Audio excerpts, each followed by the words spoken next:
Hello ladies and gentleman, नमस्कार, सत श्री अकाल, सलाम। This is Amit Kapoor.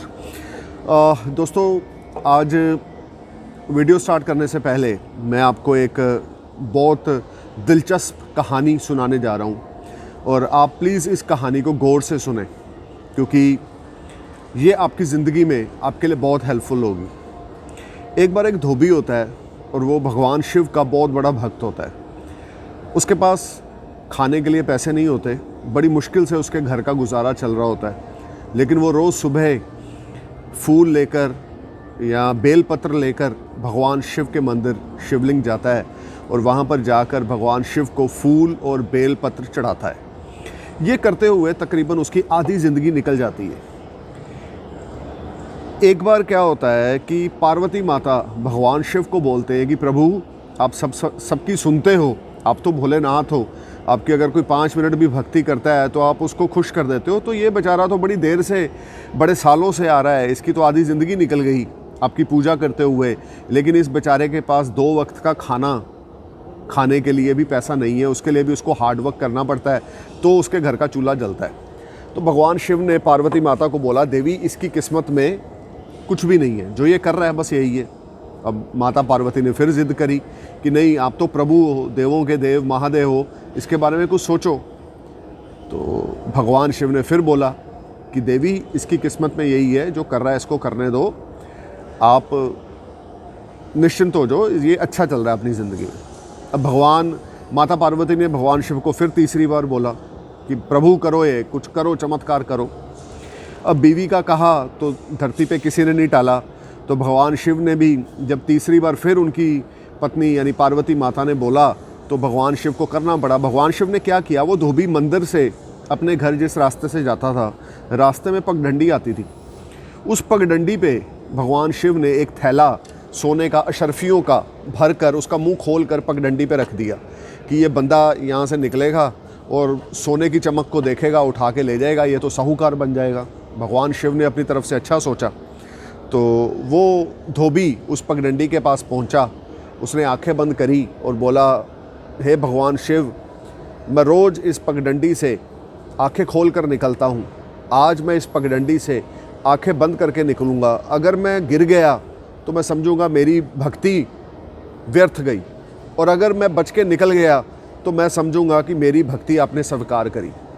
तो जैसे ही वो पर्सन यानी कि वो धोबी भाई साहब उस पगडंडी के पास पहुँचे और उन्होंने आंखें बंद करी, ओम नमः शिवाय बोला और वो पगडंडी पार कर गए बिना गिरे हुए। और पगडंडी क्रॉस करने के बाद उन्होंने भगवान शिव का शुक्रिया किया कि हे प्रभु, आपने मेरी भक्ति स्वीकार कर ली, आज तो मेरी ज़िंदगी संवर गई, मुझे आपका बहुत बड़ा आशीर्वाद मिल गया, आपकी जय जयकार है। ये बोलकर वो बंदा अपने घर की ओर निकल पड़ा। पीछे से चोर आए, उस थैले को उन्होंने उठाया और वो थैला लेकर चोर भी चले गए, या डाकू या चोर जो भी समझे। अब ये सारी जो माया रची गई थी, ये सारी चीज़ माता पार्वती और शिव भगवान देख रहे थे। तो माँ पार्वती ने भगवान शिव से पूछा, तो भगवान शिव ने उनको बोला कि देवी, इस धोबी का ध्यान सिर्फ मेरी भक्ति और मेरी ओर है। इसको पैसे से, इसको लग्जरियस लाइफ से, इसको साहूकार नहीं बनना, इसको पैसा नहीं चाहिए, इसको घर कोठी नहीं चाहिए, इसको लग्जरी कार नहीं चाहिए, इसको सिर्फ़ और सिर्फ मेरी भक्ति चाहिए थी। इसका फोकस सिर्फ मेरी भक्ति की ओर था। तो उस भक्ति का उसको आशीर्वाद मिला कि पगडंडी पे इसने मेरा नाम लेकर पगडंडी आंखें बंद करके क्रॉस कर दी, और ये उसी में खुश हो गया, क्योंकि जो उसका विज़न है वो सिर्फ मैं हूँ। शिव, भगवान शिव, देवों के देव भगवान शिव। मेरा कहने का मतलब ये है, इस कहानी से हमें क्या शिक्षा मिलती है, क्या मॉरल ऑफ द स्टोरी है, वो ये है कि अगर आप फोकस करते हैं, वो चाहे भक्ति है, वो चाहे इश्क है। अब इसी तरीके से एक और मैं आपको कहानी बताने जा रहा हूँ, शायद एक आधे करैक्टर का मैं नाम गलत लूँ क्योंकि मैं भूल चुका हूँ, लेकिन फिर भी इस कहानी का जो मॉरल है, जो अगली कहानी है, वो बड़ा दिलचस्प है। तुलसीदास जी अपनी पत्नी से बड़ा इश्क करते थे, बहुत प्यार करते थे। एक बार उनकी पत्नी अपने माँ बाप से मिलने चली गई, यानी मायके चली गई। तो तुलसीदास जी को अगले दिन अपनी बीवी की बड़ी याद आई, तो वो भी निकल पड़े अपनी बीवी से मिलने। तो उन्होंने ना आओ देखा ना ताओ, धूप बारिश कुछ नहीं देखा, चल पड़े, पहुंच गए। वहाँ जाकर जब उन्होंने उनकी अपनी बीवी को देखा तो उन्होंने बोला मेरे मन को बड़ा सुकून आ गया आपको देखकर। तो उनकी बीवी ने उनको आगे से बोला जितना इश्क आपने मुझसे किया है, काश इतना इश्क आपने भगवान से किया होता। सॉरी, कि जितना इश्क आपने मुझसे किया है, काश इतना इश्क आपने भगवान से किया होता। उस दिन तुलसीदास जी का दिल टूट गया, क्योंकि उनको ये लगा कि मेरी बीवी ने मेरे प्यार की कोई कदर नहीं करी, कि मेरी बीवी ने मेरे प्यार की कोई कदर नहीं करी। और उस दिन उन्होंने अपनी बीवी को त्याग दिया और जो इश्क है वो भगवान से करना शुरू कर दिया। सो दोस्तों, जो फोकस है ना लाइफ में, वो आपकी सबसे बड़ी ड्राइव है। जितना ज़्यादा आप अपनी चीज़ों में फोकस करोगे, ये दो कहानियाँ मैंने आपको इसलिए सुनाई हैं। आप बिजनेसमैन हो, देखें हम सतयुग में नहीं हैं, द्वापर युग में नहीं हैं, त्रेता युग में नहीं हैं, हम हैं कलयुग में, जहाँ पर खाने के लिए पैसा चाहिए। मैं यहाँ पर हूँ, कॉफ़ी शॉप में हूँ, अगर मैं यहाँ पर कॉफ़ी नहीं पीऊँगा तो शायद कल से ये भाई साहब जो यहाँ के ऑनर हैं वो मुझे आने भी नहीं देंगे, क्योंकि और पैसा दूंगा तो मुझे कॉफ़ी मिलेगी, बिना पैसों के मुझे कॉफ़ी भी नहीं मिलेगी यहाँ पर। उसी तरीके से कलयुग में अगर हम कुछ भी करते हैं उसके लिए हमें पैसा चाहिए, क्योंकि कलयुग में पैसे को दूसरा भगवान माना गया है अर्थी पे, तो धरती पे, सॉरी अर्थी पे तो लाश होती है, आई वुड से धरती पे दूसरा भगवान पैसे को माना गया। तो ये दो कहानियाँ मैंने आपको इसलिए बताई हैं कि जो आपका फोकस है वो हिलना नहीं चाहिए।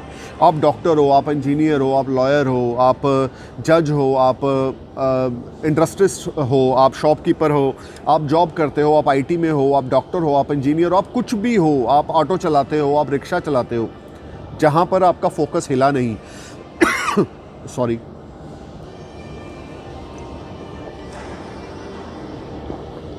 जहाँ पर दोस्तों आपका फोकस हिला नहीं, वहाँ पर लाइफ आपकी अनबैलेंसिंग हुई नहीं। फोकस एक ऐसी चीज़ है कि तुलसीदास जी का जब दिल टूटा, जब उनकी बीवी ने उनके प्यार की इज़्ज़त नहीं की, उनके प्यार की वैल्यू नहीं समझी, तो उन्होंने भगवान से इश्क किया, और इतना इश्क किया कि आज उनका नाम कहाँ पर है आपको भी पता है। तो कहने का मतलब ये है कि अगर आप ज़िंदगी में आगे बढ़ना चाहते हो, शोहरत चाहते हो, नाम चाहते हो, आपको फोकस करना पड़ेगा।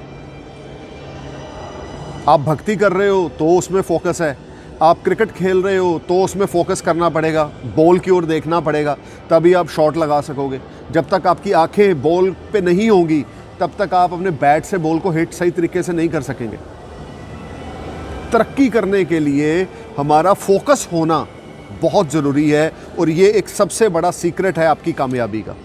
और अगर आप फोकस करते हो अपने काम पे, अपने रिश्तों पे, अपने सीनियर्स के साथ, अपने वर्क प्लेस पे, अपने बिजनेस में, अपने प्रोफेशन में, जो भी आप करते हो, आप ज़िंदगी में बाय गॉड इतनी तरक्की कर जाएंगे, अल्लाह ताला, वाहेगुरु, भोलेनाथ, जीसस सब खुश हो जाएंगे।